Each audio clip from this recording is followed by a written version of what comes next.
with this day and age, they see people on social media, they do things that become viral and feel like it's an overnight success. A lot of these stars that you see in front of the camera, you never know what they went through behind the camera. This is true. And so the basis you want to have is you want to have the skill set. You want to have the skill set. So I try to put people, because people hit me up from Milwaukee, and I try to align them up with either mentors or education places in that area, right? That can strengthen their gifts, and then it's an area where they're trying to build up the industry of entertainment. So a few of my partners were really trying to trailblaze in that area, and really trying to give a vision to a lot of the youth. But it's only one when it feels like all is falling. How do I reach out when I feel I'm all alone? When I feel all alone. How do I move on when you're the one I put my trust in? All you require me is only just believe, just believe, just believe. I'm covered by your grace again. All washed up and cleansed from sin. No longer will the devil win. You've gave me victory. Welcome to the Art of Rebounding, where setbacks become setups and your bounce back is your breakthrough. I'm your host, Harold Lefty Williams, former pro athlete, motivator, believer in second chances, producer, ABCDFG. Each week, we'll dive deep into stories and strategies built on positioning, persistence, and purpose to help you rise, to help you rebuild and reclaim your next chapter. This isn't just a regular podcast, not at all. It's your permission to rise again, and this time with purpose.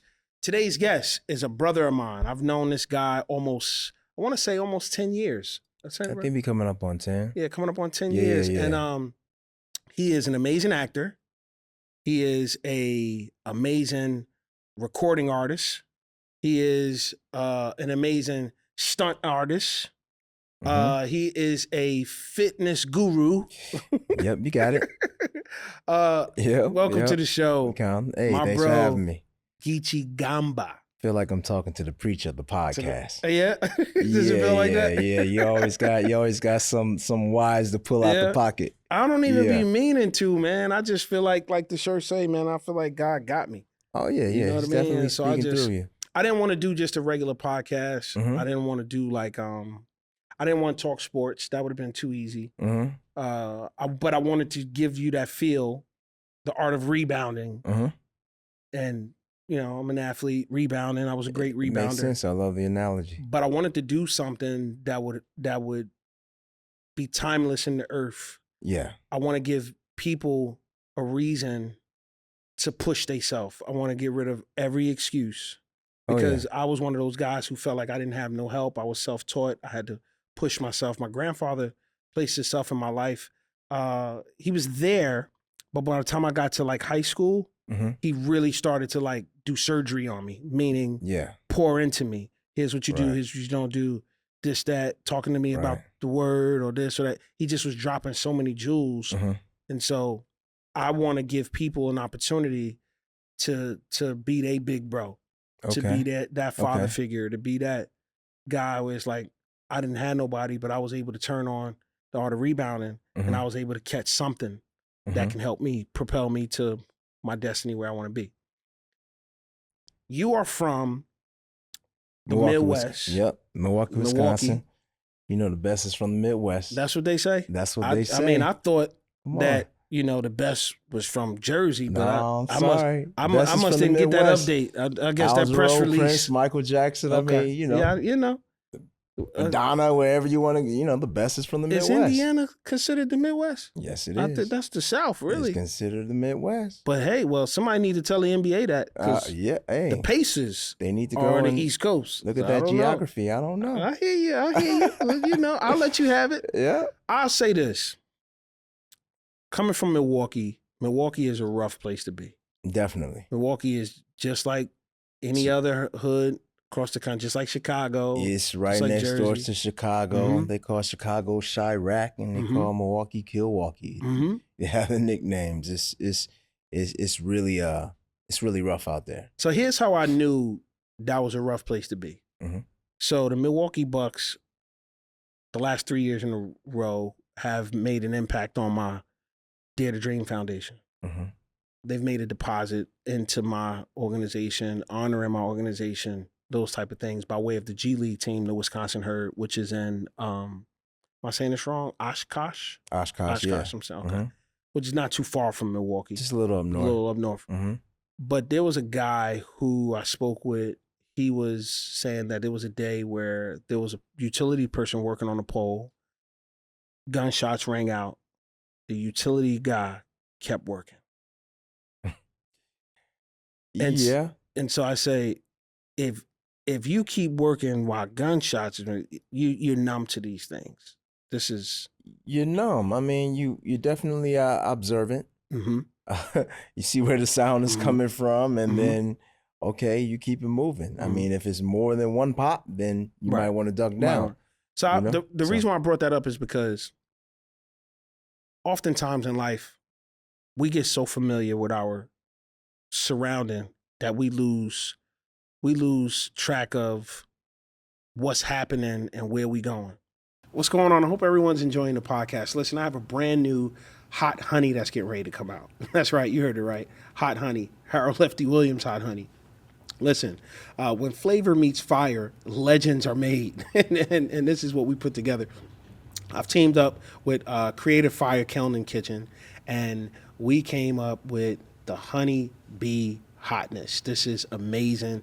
Shout out to Creative Fire Kiln and Kitchen. Thank you for the opportunity to have this collab and have my own Honey Bee Hotness. For more information on this, go to honeybeehotness.com. honeybeehotness.com. Like, share, comment on this episode. Hope you're enjoying it. Now back to the show. That's not your story. No, that's not my story. Like, I grew up in the hood. I grew up youngest of 12 people, Mm-hmm. 12 kids, and we grew up in a neighborhood where back then the news would tell you what neighborhood not to go to after 9. Mm-hmm. And then when you hear 22nd and Locust, I'm like, it didn't really hit me until I was older, because living there, it's like, okay, we here. I mean, it just feel normal to us, but dangerous to others. But being there, I just never felt like I wanted to be there. Mm-hmm. You know, growing up in the schools, I was in the AP classes, and all of those kids had 2-parent homes. They were going camping. They stayed in the burbs. You know, I'm in the hood. I'm living with, financial assistance. But one thing about my mom was, if my mom can raise these 12 kids by herself, that was just one of the tools that gave me to know that there are no excuses. Because she was raising my siblings' kids. So it was always like an average of 12 people or more in the house, at 5 rooms. So, we crumpled up, but we making it happen. But it was just something that it was different about me, where I felt like there was something else to see. Right. Something else to see, something else to experience. And maybe it was just a mix of seeing different kind of people experience things that I wasn't able to experience, that kind of inspired me to want to do that, because it seemed to be like it would be an interest of mine. And just seeing my environment, I somehow just attracted to things that weren't a part of my environment. Right. Like prettier homes, bigger homes, seeing other places, palm trees is just things, islands, water, some things that just attracted me, maybe from us watching television after school, to just see different visions, to, okay, yeah, that seemed like something that I would like to do. And, Milwaukee, the Midwest was, it was a testing period. I don't know if you guys know, but like musically, if they tested music there, and if it's successful there, it usually succeed everywhere. Really? Yeah. So it was a testing ground for different type of influences. So, different music will put you in a different place, So I was just attached to wanting to try different things. Like I was always sort of different and out of place, from the clothes I like, from music, I'm in the hood, I'm in an African dance company, engineer major, then went to music, then went to acting, and then no one's in my church acting, but I'm the lead of all the plays because I can memorize the most lines. So it's like these hidden gifts. Like my mom, she kept me in the house just to stay away from the gangs. So when I'm seeing like a gang of 30, 40 guys going to meet another gang, I'm in the backyard on a cardboard breakdancing or doing a piano lesson, or in church a lot, 3-4 times a week. 3-4, man. My mama kept me in church 8 days a week. I was in church every time it opened. That's how that's how I became an athlete, because I low key wanted to do the Friday night lights. And church was on Friday. I always knew that my life was lying on me as a kid. I just knew. I knew that there was more that God had for me. Yeah. I knew that I would do more. I didn't know what it was that I would do, but I knew that the pain that I was experiencing, the things that I was dealing with, the environment that I was in, I knew that this isn't it. There's more. Yeah. But for me, for you, it was acting. For me, it was basketball. Later on at 12, there was a group of kids who came to my school. They were called Teens in Theater. It was Horizon Health Center. I still remember the address, 714 Bergen Avenue, Jersey City, New Jersey. They began to do some acting, but they were acting out things based off of different things like substance abuse or pregnancy prevention, different things to encourage kids. After it was over, I said, you guys got out of school? They let you out of school to do this? This a field trip for you or something? Right. Oh, yeah, no, we work for them. Work for them. Really? Next question. How much you get paid? Yeah. And so I said, okay, so what did you do? I'm trying to get the download. Talk to someone else, the lady, Cynthia Centron, says to me, come see me. I said, okay. On my way home, I go see her, sit down for nothing because day program was grant funded and the grant was pretty much ending. So I don't know why she told me to come see her. But as I get ready to leave, I meet another lady named Marilyn. And she says to me, we got a new grant. We're picking up that grant, doing that. We're going to add an acting piece to it. Wow. Why don't you come? So I come. Yeah. I come. And I was able to be a peer educator, doing some acting, doing monologues and going to jails, nursing homes, blah, blah, blah, blah. Oh, that's kind of... That was where I got bit by the bug for acting. Where was it for you? For me, like I said, I grew up in the church and I was doing all the plays. I had people come up. I had this one missionary. She came up. She was like, you go to a school of the arts? I didn't know what that meant. I was just doing the plays because I'm in church. Doing a Christmas play, Easter play, I'm the lead, right? I do music just to be in the house. I had saved up money to buy a bicycle. My mom made me buy a guitar. Then I couldn't even get the guitar I wanted to get. So she was gonna give me guitar lessons, but we to get guitar lessons, and then my nieces and nephews tore it up. So, but then I was taking piano lessons. So it was one of those things where my mom had me in the house or in the church doing certain things to stay out of the street, but she didn't know that was a gift of mine. And, so right around at times where, you got affirmative action is strong, I'm good in science and math. So now I'm gonna go to, college for engineering. Go to college for engineering. One of the electives I take is African dance. I can always dance in high school. We doing all the video dances, the dances that are out. So I'm taking class, and one of the dancers was like, we need more guys in our African dance company. The instructor, she was the artistic director of that company called Cote the African Dance Company. So I did that, and I auditioned, made it, and from there, I was asked to be in a hip hop group.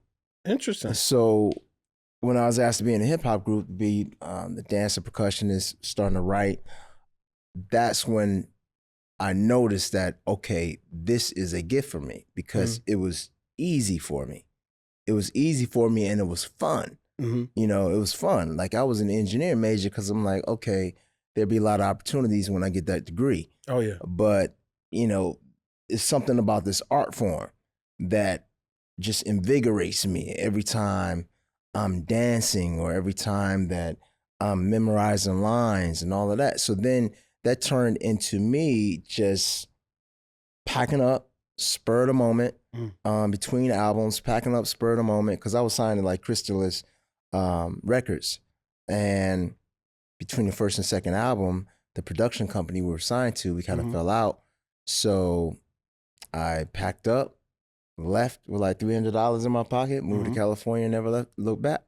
Now that move it ended up paying off for you. Oh yeah, because yeah. you've done believe me, I'm saying it wrong. Excuse me. Your IMDb, you've done a lot. Yeah, I mean, and the IMDb, it doesn't show like all the videos and the commercials and stuff like that. I came here very confident. So, I had auditioned for an agency, and I was like, man, if everybody danced like this, I want to be working all the time. Right. That I got slapped in the face. Did my first job the first month, and then I didn't have a job for like 6 months. Ended up the door guy at a bar and all of this. We all got side gigs. I tell people every actor has a side gig until they're big. And then it took for me to go back to Wisconsin and get my car to come back out here, because you have to be mobile in California. Gotta be mobile in LA. The people I knew here stayed in Orange County, and so I'm staying in Orange County not knowing I need to be in LA. You're way away from your auditions. 55 miles away. Yeah, and then I'm not really knowing this geography. I'm like, okay, so I have to go back and get my car. Went back, got my car. The next day, my nephew got killed. Oh, no. I didn't even get a chance to see him alive, stayed there longer, and that was just another delay. Another driving force for me to, because I always had goals of getting my mom out the hood, really helping the family, really, because I realized I was just very different from the family. Not many of us were educated or desired to become educated and just live outside that cubicle. And everybody Mentally. you can't save everybody. You can't. Our desires are to do that. We want to do that. But the truth is, you just can't save everybody. Yeah. Just to expedite this a little bit. So you commercials. You did. You were in the Destiny Child's music video. Yeah. I hope everyone's enjoying the show. But listen, I need for you to like, comment, and most importantly, subscribe to this channel. Please do it for your boy, Harold Lefty Williams. Now back to the show. I did tons of music videos. So primarily I was a dancer that was getting represented for acting. So then I started studying once I moved here to California. One of the things that was helping catapult in my career was my dancing ability. And I brought like African dance mixed with hip hop. So I had like my that's pretty cool, by the way. I had like my unique style of dance. So I had a chance to, I was grateful to work with some big choreographers. So I did music videos I did BBC C. Wining's video. I just couldn't remember the name. Oh, okay. But from the Janet Jacksons, the George Michaels, the Macy Grays, I'd done a lot of videos which transitioned to commercials, which transitioned to TV and film. So that was kind of like my journey. The first time I knew you were the real deal, it wasn't when, because we both were on BET's Family Business together. It wasn't that, because I mean, you were already you were in the game way longer than I was from on-screen standpoint. But you did, what is this show? It was with Gabrielle Union. LA's finest. LA's Finest. LA's finest. I saw you on LA's Finest, and then there was like a chasing scene or something. They were through a junk through a pound. I did my stunts. I did my and I was stunts. like, yo, this Joker here not only act, he does stunts. Yeah. So they call that action acting. Okay. Like an action actor. And it's a great, because it puts you in the middle. It gives you like an advantage of being able to do your own stunts. Now, I'm not jumping out of windows or going downstairs. I have a stunt double for that. But for like fight combat, weapons, it's really fun to just incorporate yourself if you have the ability, because you know, then the productions don't have to always. Well, you have the find ability. doubles for you. I felt like you should have been. What's his name? Is it Samurai? Am I saying it right? What's that? The Samurai, not The Samurai. Samurai. Come on, man. I saw one of your reels before. Oh, Yasuke. Yasuke. Yeah. The first Black Samurai. Yeah, I felt like that's you all day. Oh yeah, definitely me. I'm ready for the opportunity. Yeah, man. I'm ready for the come on. Talk to us about because you got new music. You got a new song out. Yeah. Talk to us about It's called Tremble. It's Afro beats. I'm an artist who can rap, sing, play the bass. You know, I can dance. Very well. Strong dancing background. So right now I'm working on a music project to put out songs and come out on stage. I have one of my songs already synced to a movie. Okay. That's an Afrobeat song as well. So just, you know, utilizing all of my gifts, sharing all of my gifts. Somebody is in the Midwest and they stumbled upon this podcast and they are trying to figure out, how do I stay away from out of the trouble? How do I focus and make my way towards success without beating myself up and giving myself grace? What do you say to that boy, to that girl, to that man, to that woman who is in your city trying to get to where you were able to get to today? How do you encourage them to help them go forward? That's your camera. Right here? Mm-hmm. Training for one, because with this day and age, you know, they see people on social media, they do things that become viral and feel like it's an overnight success. You know, a lot of these stars that you see in front of the camera, you never know what they went through behind the camera. You know, this is true. And so the basis you want to have is you want to have the skill set. You know, you want to have the skill set. So I try to put people, because people hit me up from Milwaukee, and I try to align them up with either mentors or education places in that area, that can strengthen their gifts.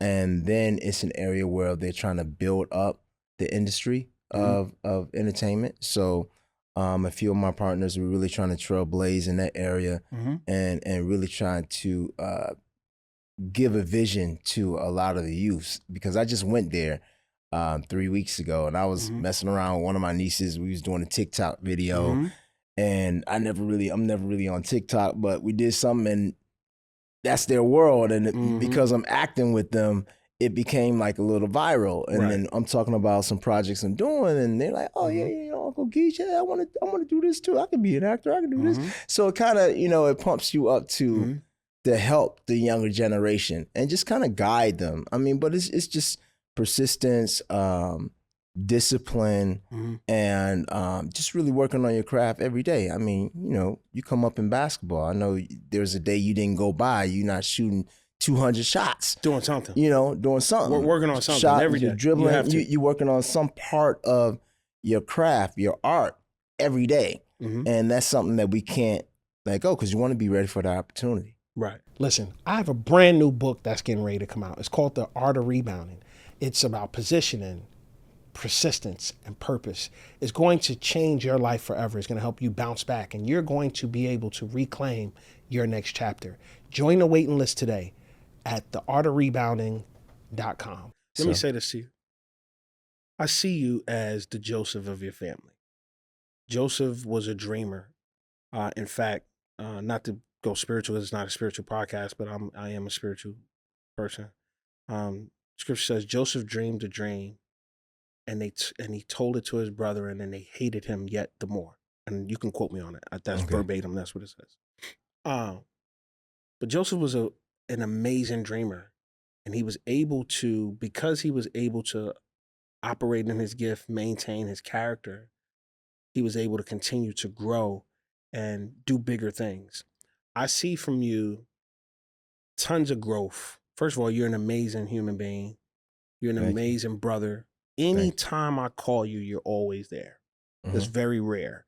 There's not 5 of you laying down on every corner. It's just not. It's just, people are flaky, things change, circumstances change. I've known you almost 10 years. You've never changed. You've never switched up. You've always been solid. You've always been resourceful. You've never been draining. It's always been a two-way street. But I see you as a dreamer growing. And I'm excited about your future because you are super duper talented. And yes, you've done great things, but I just feel like even greater is to come. If you do not have his song, you need to go ahead and get it. Give us the title again. It's on all the platforms. The title is called Tremble. My artist name is Whiskey Trauma. That's a story behind that. But it's Whiskey Trauma. The single is called Tremble. It's a dance track. If you like to dance, put it on your playlist. Spread the word. Afro beats, you have fun. That part. Part. And then we got projects together that we are producers on. Me, you. Shout out to Chris, LaShonda. Shout out to Mr. Knowles, EP on the project with us. Shout out to Scott. I'm not missing. Shout out to Alan Maldonado. Nico. Shout out to Nico. And so we got some things coming. Jesse. Shout out to Jesse. Shout out to my sis, Jesse. Big shout out. Big EP coming up. I'm excited about what's happening in your life. I'm excited about the team that's around you. And I just feel like greater is on the way. We definitely got to do this again. I appreciate you for coming on. My bro came and sat down. I hope it was something that you were able to hear from. What I gathered from this is, if you're on the East Coast or if you're on the West Coast, if you're in the South, every place is the same. Every person will experience, a rough spot.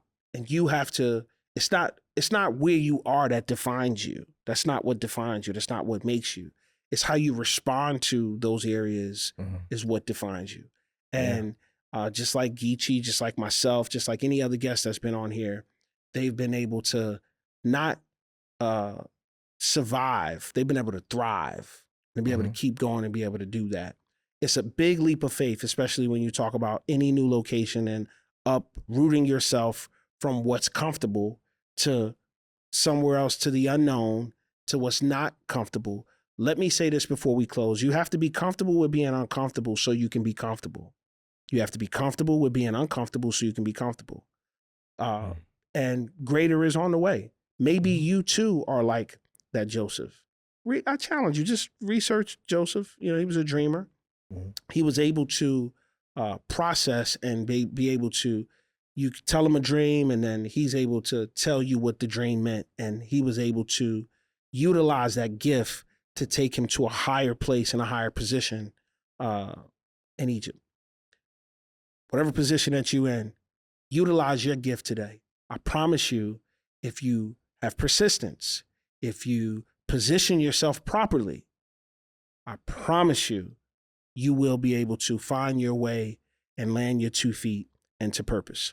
That's it for today's episode of The Art of Rebounding. Remember, the fall isn't what defines you. It's how you rise that writes your legacy. Whether you're rebounding from a loss, recentering your purpose, or just learning how to stand again, know this: you are not alone. In fact, you were made for more. You were built to bounce back. Until next time, keep showing up, keep positioning yourself, keep pushing with purpose, because your rebound, it's not just coming, it's already in motion. I need you to subscribe. I need you to follow. I need you to like. I need you to comment. I need you to share. Do it. Share it with at least 5 people. Come on. Do it for your boy. Find me on social media on all platforms at Lefty Williams 42. I'm always down to hear about your comebacks and see about, how you were able to hold on. Each one, reach one, teach one. It's a Maya Angelou saying that I'm sure I screwed up, but you get the point. All right? Until next time, always remember, dare to drink.